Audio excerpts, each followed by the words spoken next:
Rabisco. Rabisco. Rabisco. Rabisco Podcast, uma produção, canal Diversão e Arte. E aí, galera do podcast Rabisco, bem-vindos aí a mais uma edição. Bem-vindo, Tom, bem-vindo, Dinho. E eu chego aqui com a corda toda para abrir um questionamento, dividir com vocês um questionamento que vem me provocando desde o início da semana. Queria perguntar para você, Tom, para você, Dinho, qual a opinião de vocês sobre o futuro da televisão e o futuro do cinema diante desse novo comportamento de consumo do conteúdo audiovisual? Rabisco. Olha, na minha opinião, acho que mudou tudo, né? Mudou a nossa forma de consumo, os streamings ocuparam um lugar muito importante na vida da gente, a facilidade do conteúdo que chega até na nossa telinha do celular, mas para um perfil de público que eu acho que tem um olhar mais para a arte, para a experiência do audiovisual, o cinema não perde o encanto, né? A super tela, né? E o cinema também continua sendo, e talvez isso ainda ganhe mais valor diante dessas novas formas de consumo de conteúdo, um lugar do encontro, o lugar da troca real, para além da troca virtual, o lugar do contato humano, né? Eu acho que esse é o encantamento da sala de cinema. É uma pena que as salas de cinema, principalmente aquelas salas de cinema de rua, sofram tanto há tantos anos e continuem talvez sofrendo mais ainda com a especulação, né, dos seus, não é só a especulação imobiliária, né, mas esse movimento que torna ainda mais difícil a sua manutenção, né, a sua vida, né, nesses espaços.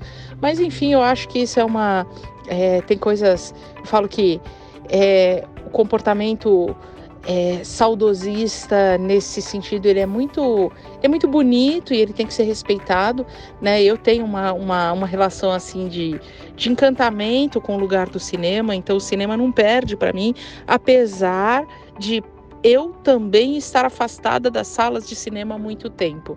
Então isso eu acho que é um indício também dessa mudança toda de comportamento, né? Quando a gente olha pra gente, a gente vê que mesmo a gente gostando, pra gente também mudou.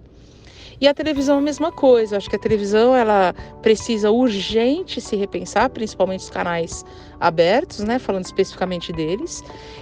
Não é só o tipo de conteúdo, né? Não é só não é a novela de 300 capítulos não cabe mais na televisão, de 200 capítulos não cabe mais na televisão, mas também o padrão, né, de conteúdo. Não me agrada o conteúdo moderno, eu ainda sou clássica nesse sentido. Eu prefiro as novelas que estão lá no streaming da Globo, as novelas que são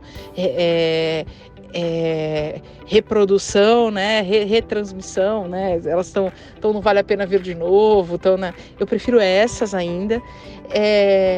Eu entendo que alguns discursos não cabem mais, cabiam nas suas respectivas épocas, mas eu consigo assistir a essas obras sem simplesmente tecer críticas ferrenhas a elas, porque eu entendo que elas reproduzem um período, uma época, e em muitos sentidos muita coisa mudou. E eu gosto de ver, inclusive, aquilo que mudou, né? Eu gosto de ver como a gente era, como a gente pensava, como a gente naturalizava algumas coisas que hoje a gente não aceita mais. E eu gosto de ver a qualidade dos atores que a gente tinha nas grandes novelas. Hoje eu acho tudo muito efêmero e tudo muito uma tentativa de uma reprodução, de uma aceleração do tempo. São poucas as obras atuais que hoje me interessam, mas eu entendo que a televisão mudou e que ela não é mais a protagonista da relação com o produto audiovisual. Ela ainda é para um perfil de público que tem mais dificuldade econômica de acesso a outros tipos de padrão de consumo, mas ela tende a deixar de ser, e aí ela precisa se repensar para se tornar competitiva, né? Esse é o meu olhar para esse universo. Rabisco. Oi, Bia, oi, Dinho. Fala, ouvintes do Rabisco Podcast. Ai, pois é, Bia, que provocação boa essa sua sobre o futuro do audiovisual brasileiro, né? Tanto nas suas salas de cinemas, como a TV que a gente vê, né? Ou será que ainda tá vendo, né? Porque realmente eu acho que, tipo, com a chegada do streaming, a gente começou a ver o audiovisual de uma outra forma, né? E eu acho que tem muitos talentos e muita informação pra gente consumir, ao mesmo tempo que eu acho que, por exemplo, a produção brasileira de novelas, eu acho que a qualidade, principalmente textual e de temas e de, né, até de algumas atuações, eu acho que caiu um pouco daquilo que a gente costumava a consumir antigamente, né? Eu acho que quando a gente olha, por exemplo, para a década de 80, 90, e até mesmo o começo dos anos 2000, a gente tinha produções de dramaturgia mesmo, muito mais elaboradas, muito mais que chamava a nossa atenção e nos prendia na frente da tela, né? Hoje em dia, você não... Tipo, é raro quando acontece um fenômeno como Avenida Brasil, por exemplo, que aconteceu já tem mais de 10 anos, né? A gente... acho que, se eu não me engano, o ano passado completou 10 anos de Avenida Brasil e acho que nunca mais a gente teve um fenômeno tão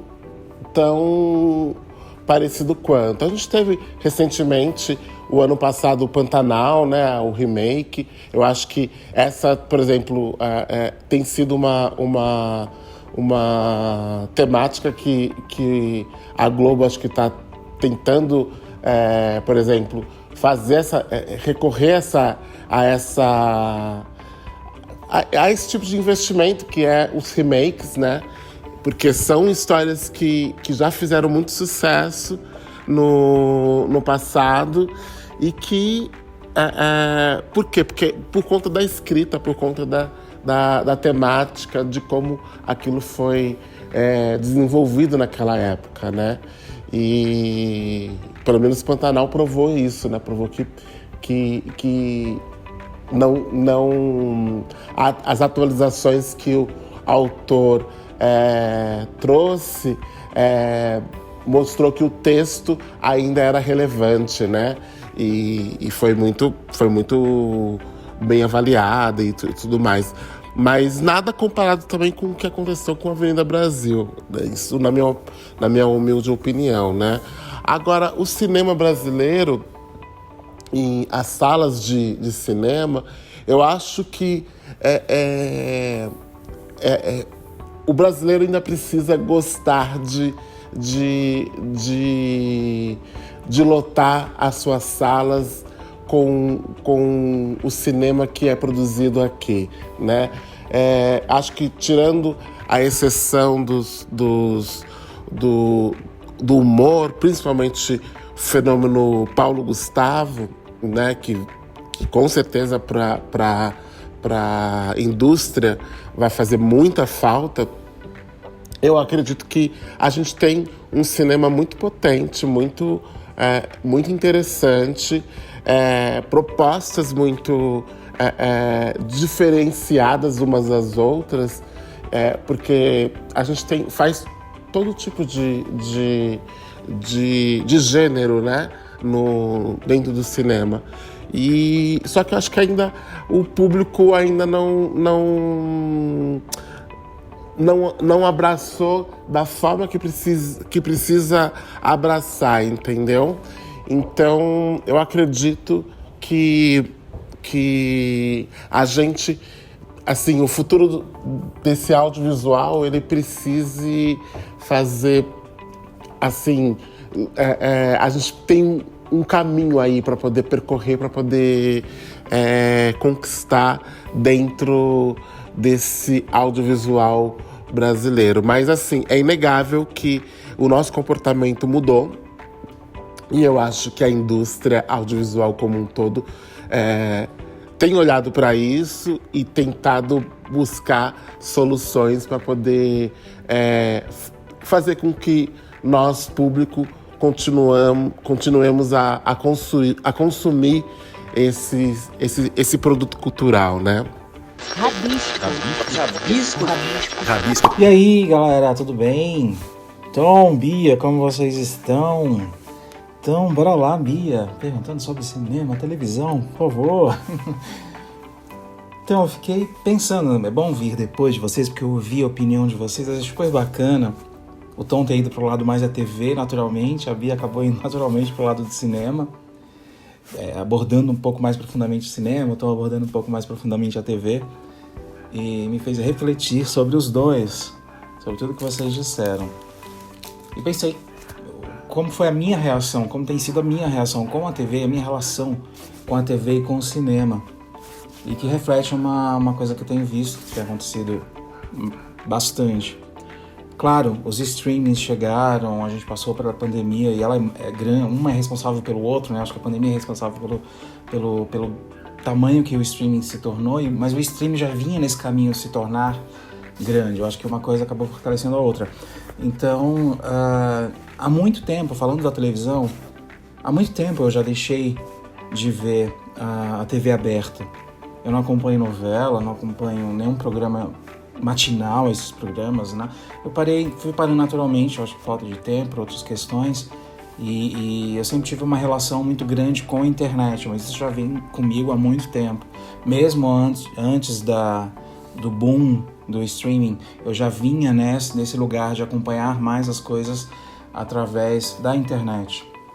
Então a TV foi perdendo esse espaço dentro do meu cotidiano. Então eu nem sei que novela tá passando, eu fico sabendo apenas uma coisa ou outra porque eu acompanho nas redes sociais, vejo notícias e tal, então eu fico sabendo. E até mesmo os reality shows que ganharam muito sucesso, um ou outro eu ainda acabei acompanhando mais pela internet ou mais nas postagens do que o programa propriamente dito.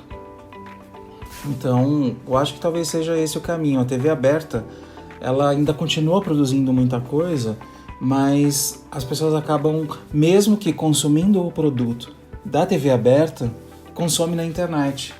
Eu me pego muitas vezes programas que eu acho interessante, como o Linha Direta do Pedro Bial, que eu adorei no programa, inclusive. Fica até como dica, porque eu achei bastante interessante a forma com que ele aborda, ele é um ótimo jornalista. E eu acompanho, só que eu nunca acompanhei ele no horário que ele passa na programação, nem sei quando ele passa, só vou lá no final de semana, eu vejo que tá no Globoplay um episódio novo, eu acompanho. E pronto. E telejornais de vez em quando, mas não eu propriamente dito. Quando eu estou acompanhado e a pessoa fala, eu quero ver no telejornal, tá na hora do jornal, quero ver, eu acabo ligando a TV e assistindo, mas fora isso eu mesmo não tenho hábito nenhum de ver a TV aberta. E é uma tristeza a TV aberta, porque hoje você tem quantas emissoras? Eu nem sei. Eu fui instalar a TV da minha mãe há um tempo e a gente fez a busca de canais. Eu acho que são 50, 60 canais na TV aberta. Mas quantos realmente têm algum tipo de programação que não seja voltado para a religião? Eu acho que a religião dominou, eu acho, mais de 50% do que tem de transmissão na TV aberta. E alguns canais políticos, outros que passam um fundo musical ou algo assim. Então a TV aberta ficou poluída nesse lugar de falta de conteúdo, falta de diversidade de programação. Tem tantas emissoras, por que não tem uma diversidade maior de conteúdos? Então a gente fica centrado em poucas opções para você ver alguma coisa. E mesmo assim, enfim, eu acho que o caminho dela vai ser perder mesmo, naturalmente, o espaço. E mesmo que as pessoas acabem consumindo, como é o meu caso, o produto produzido pela TV aberta acaba consumindo em outro lugar, na internet ou no próprio streaming que a emissora fornece. E cinema, poxa vida, eu acho que o cinema nunca vai... Ele tá num lugar de nostalgia. Eu acho que esse lugar da nostalgia ele nunca vai perder. Mas eu acho que deu realmente uma perda de espaço por conta de várias questões, por conta do streaming, por conta da facilidade de acesso que as pessoas têm hoje e pelo dinamismo, porque é muito rápido. Antigamente, um filme saía no cinema, para você ter acesso a esse filme fora do cinema, eram meses, às vezes no ano seguinte é que você ia conseguir ver ele numa locadora ou passando na TV, mais tempo ainda. Mas hoje ele passa no cinema, ele saiu de cartaz mês passado, já está no streaming disponível, logo no mesmo ano já talvez passe numa TV aberta. Enfim, o acesso está muito veloz. Então essa velocidade em que você consegue ter acesso talvez também fez com que o cinema perdesse um pouco do seu público. E uma coisa bem interessante também, que eu tenho visto, é que as pessoas estão montando cinemas em casa. Porque antigamente, eu lembro que você ter uma TV de 29 polegadas era algo excepcional. Pô, era enorme uma TV de 29 polegadas. Enorme mesmo, né? Em todos os quesitos, porque era um baú imenso. mas era fora do normal você ter em casa uma TV de 29 polegadas. E hoje, o básico quase é uma TV de 50 polegadas. Uma TV de 32 polegadas, que é enorme para poucos anos atrás, já é pequena hoje. Você vai nas casas, todas têm TVs de 50 polegadas, tornando meio que um padrão básico para todas as casas. Na minha casa, por exemplo, não posso contar quantas TVs tem, mas a gente tem uma TV de 50, acho que é 55 polegadas, 60, não sei, na sala. E as demais TVs, a minha TV no meu quarto mesmo tem 50 polegadas. Enfim, e a gente acaba se tendo essa melhor visualização em casa também, num tamanho maior, acaba criando um aspecto, às vezes, interessante e que talvez também contribua com o fortalecimento do streaming, com o fortalecimento de ver um filme em casa. Mas o cinema é nostalgia, não tem comparação você estar numa sala, você acompanhar um filme em tela grande, com aquele som surround, estéreo, gritando no seu ouvido. Enfim, e são vários detalhes que acompanham o cinema, né? Você não vai só ver o filme, é um evento. Você vai, tem um lanche, tem o corredor, tem todo o processo. Eu acho que tudo se complementa no que é ver um filme, não é? O filme talvez seja o produto final, mas você tem todo um trajeto até chegar nesse produto que faz com que tudo seja um grande evento. Então, eu acho que o cinema nunca vai perder esse lugar da nostalgia. Ele teve uma perda de público, assim como a TV também. E o streaming que teve esse crescimento tão grande, eu acho que o streaming vai se posicionar, já se posiciona hoje como uma das principais ferramentas de consumo de produtos audiovisuais. Rabisco. Olá, galera do Rabisco, tudo bem? Aqui quem tá falando é André Souza. Tô aqui para dar mais uma dica para vocês, hein? Anota aí. No Shopping Vila Olímpia, Teatro Claro, tá acontecendo a apresentação até dia 11 agora, até domingo, da O Guarda-Costa, com a atriz Leila Moreno, e ela interpreta a Whitney. Gente, vocês vão gostar. Tem um elenco maravilhoso, teatro musical. Vocês vão gostar. A galera do Rabisco, muito obrigado, tudo de bom. Tchau, tchau. Suas dicas culturais no Rabisco Podcast.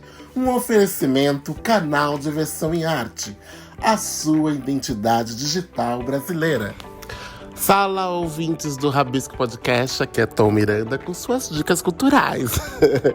Pois é, gente, olha, eu vou repetir aqui uma das dicas que eu dei semana passada, que tem a ver com o Itaú Cultural, e que é o show da cantora, compositora, instrumentista e escritora paraibana Kátia de França, que está se apresentando na Sala Itaú Cultural desde ontem, 8 de junho, e